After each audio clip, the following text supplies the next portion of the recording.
Sosok Anisya Issa Kalebik, calon istri Pangeran Metin dari Brunei. Beberapa dari Anda mungkin bertanya siapa Anisya Issa Kalebik atau Anisya Rosnah yang akan menikah dengan Pangeran Abdul Metin dari Brunei Darussalam pekan depan.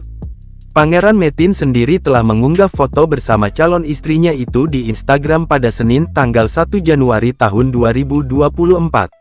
Putra Sultan Hassanal Bolkiah berusia 32 tahun itu mengunggah foto dirinya bersama Anisya untuk kali pertama, sebelum mereka menggelar acara pernikahan yang akan berlangsung selama 10 hari.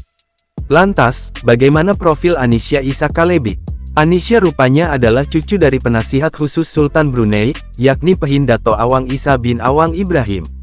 Menurut situs resmi pemerintah Brunei, Pehin Dato' Awang Issa adalah pendiri Royal Brunei Airlines. Ia termasuk tokoh terkemuka di Brunei Darussalam.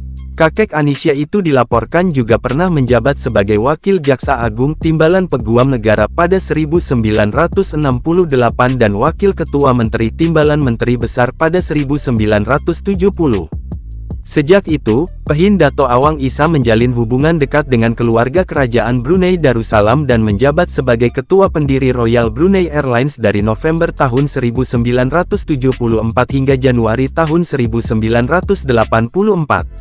Anisya Issa Kalebik sendiri dikabarkan sudah berpacaran dengan Pangeran Metin selama beberapa tahun.